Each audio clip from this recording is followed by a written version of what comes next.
All right, everybody, welcome to episode number 23 with my guest, Andy Sass. Andy, thank you for coming on. Thank you. It's a pleasure. All right, so for anybody that doesn't know you, you're a league bowler just like me at Terrace Lanes.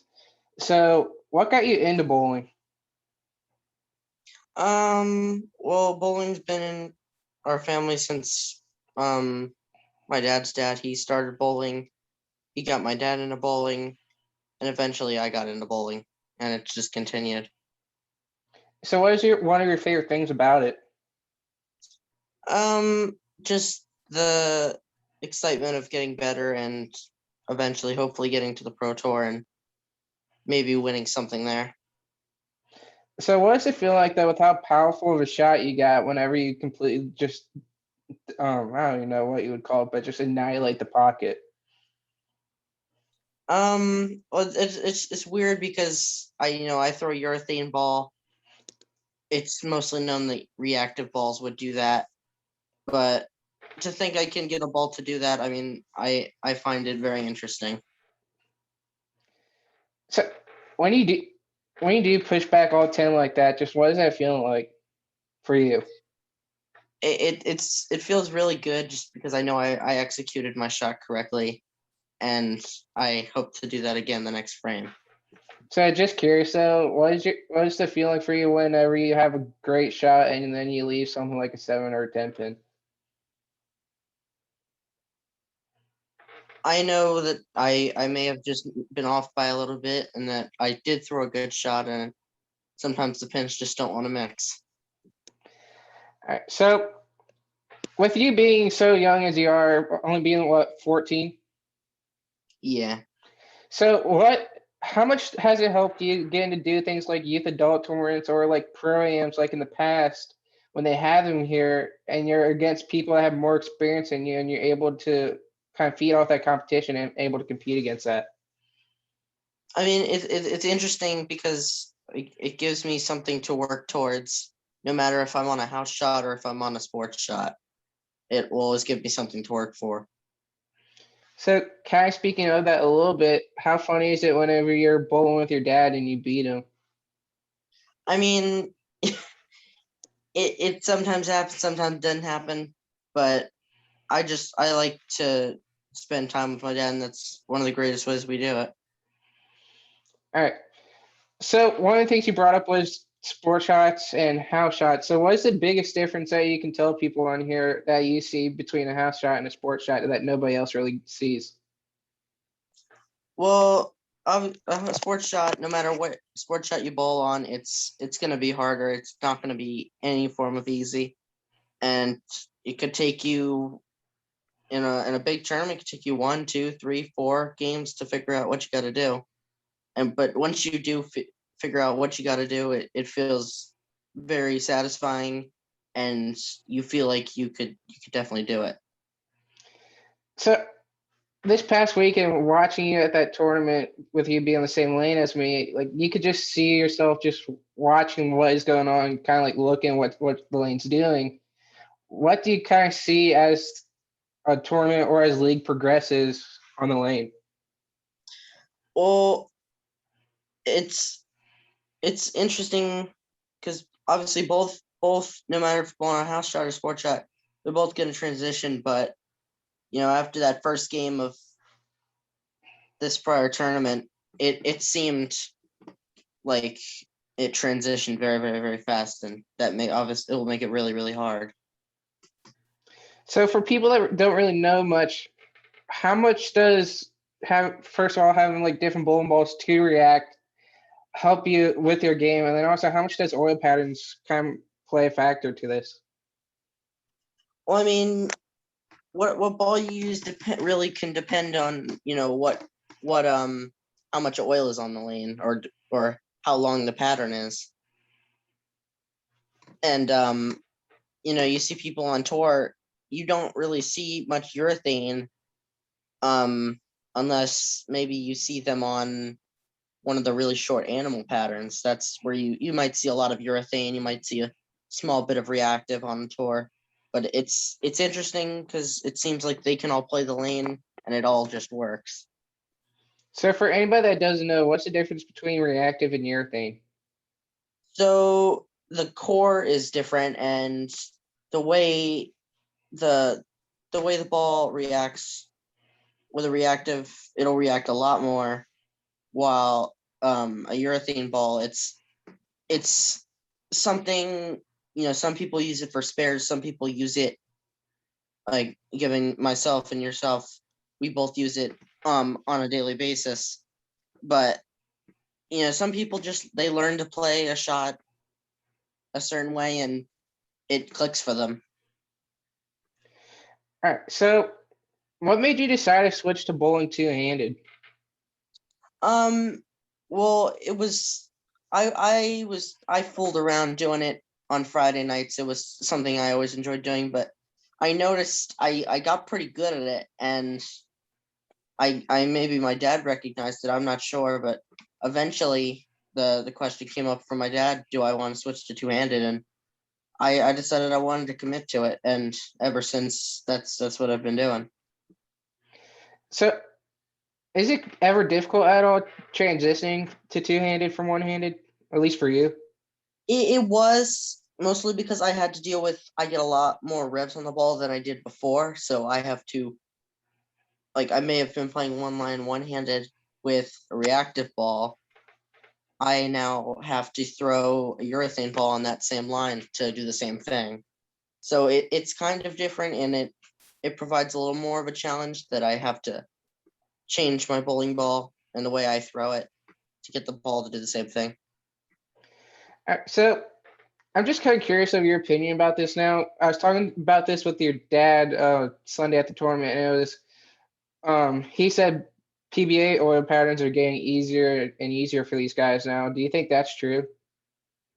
In some ways it is, some ways it isn't. I mean, the Don Carter pattern they've been using for the last couple of tournaments, the pros just seem to destroy. I mean, we had the 300 game by Chris Via, and all these really high games. You had Richie Allen having one of the highest sets in PBA history on this pattern.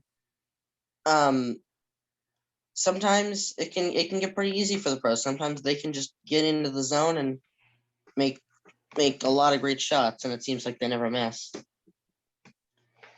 All right, so now I kind of want to transition from kind of talking kind of like a science of the sport to kind of talking about what you've accomplished, just so people know how much of a big deal this is. So this year for you, for all of us, really has been a great year.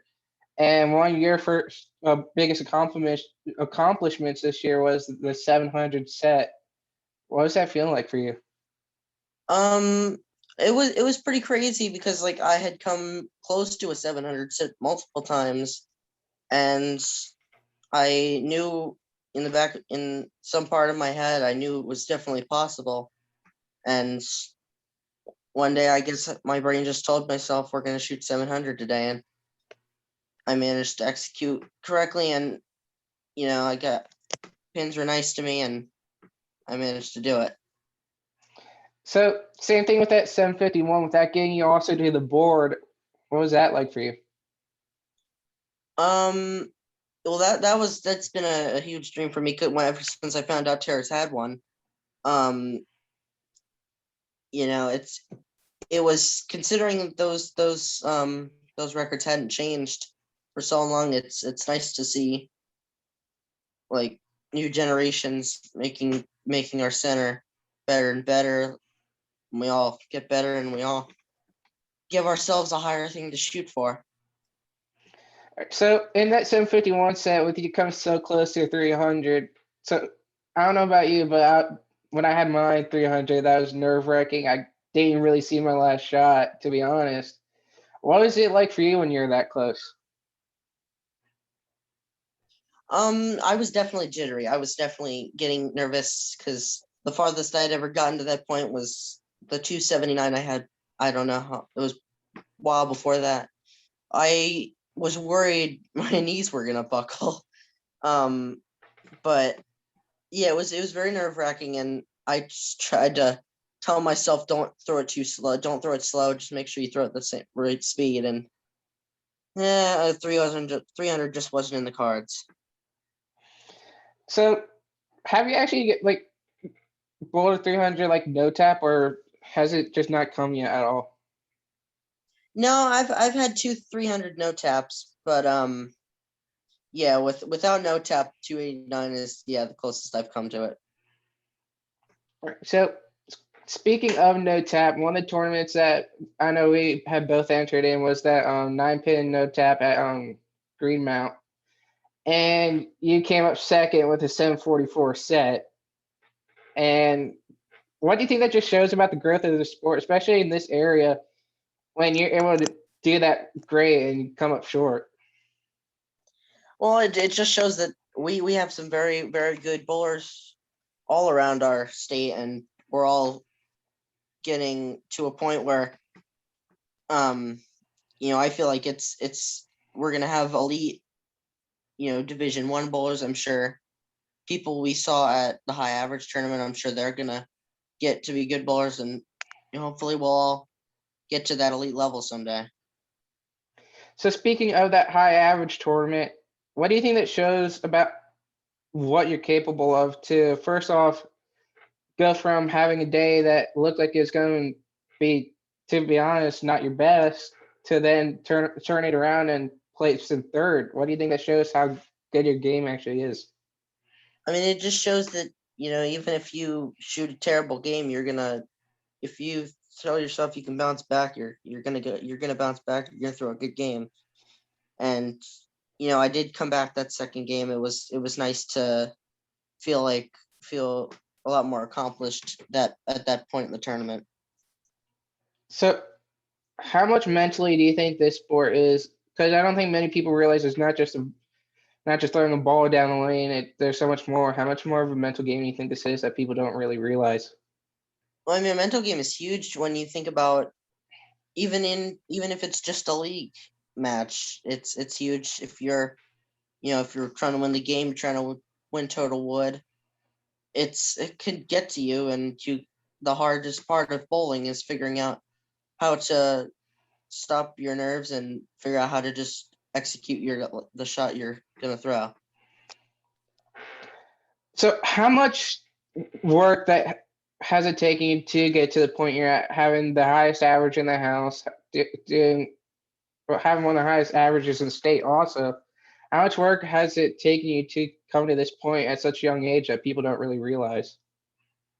I mean, I've been around bowling since I was very young, so I've been around. I've gotten to learn from watching other people how they react to certain scores, and I I don't know how long I've done this, but it's definitely hours and hours and hours of practice. And I might focus on one thing one practice session, and the next session I might think about something else. But one thing that has never changed in sport of bowling is no matter if you're bowling in league or if you're bowling in a tournament, you just gotta fill frames and throw the best possible shot you can throw. So, both me and Anthony have said that you're definitely the best in there. There's definitely so much more for you in this sport. What does it feel like when you have so many people behind you, so many good friends support you like that, and you're only 14? Well, it makes bowling that much more enjoyable because if you can bowl with people that appreciate you being around and you appreciate them being around, it makes the sport that much better for just the social part of it, and just the mental part of it. It make relax you a little bit. And sadly, given what's happened this year and last year, that part of the social game, it's kind of disappeared, which is saddening. So, just kind of curious, real quick. Um, what is your opinion about Terrace Lanes? Just seeing how bad the back of the house is getting. Um, well, sometimes you have to take the occasional re-rack, but every center is going to have its ups and downs. Every center is going to have every center's gonna have something that you really, really like about them, and some things just not so much. But Terrace, they've been around for a while. They've been a center for probably 30 plus years. It's nice that this is probably one of the nicest houses we have around here, and I enjoy giving them the business. So just kind of curious, whenever you do have to take that re-rack because of the pins falling or something happening back there, and you're on a big run going, like, how much does that kind of just take it away a little bit? Yeah, it might take away like a little bit of the adrenaline if you're working on big streak strikes, 5 in a row, 6 in a row, 7 in a row. Yeah, if you have to take a re-rack or sometimes even two, it can really like it can maybe take off the touch you had, and it might ruin the run you had, may not. If you believe that this, no matter if you take a re-rack or not, the shot's going to be the same as the last one, I don't think it really matters what the pins are. All right. So I just got a couple more questions for you since we plan on this to be a quick one. So knowing that your time, so we've talked about this last week and after the tournament. You said you're gonna go to a sports shot league after this year. So knowing that you're Yeah. probably not gonna be back at Terrace for who knows however long you plan, Yeah. what's gonna be the one thing that you take away from this group of bowlers that you've been in, like being around me, Anthony, Cassie, just this group, and what's The gonna be the biggest memory of that place? I'm gonna remember like all the nice people I've got to bowl with on a team or not on a team, just being around them. You, Anthony, Cassie, and some other people over the years. It's been nice. I've got to bowl with lots of people, and I'm gonna miss team bowling. It's a very nice thing to do, and whenever I get a chance to bowl a form of a team event, I'm all for it. All right. So then, last question I got for you tonight. So after this podcast, what do you hope people are able to remember about the sport of bowling or take away from it? That it can mean an amazing adventure no matter how long you do it. I hope to be able to continue the sport for, however long, because I've only been bowling for 12 and a half years, and I've already enjoyed the sport so much. I've gotten to bowl in so many nice tournaments, and it's a very nice sport to be around, and I really enjoy it. All right. Thank you, Andy, for joining me this evening. I appreciate you coming on. Thank you. It was nice being on. Yep. Nice talking to you. All right. See you Saturday. See ya.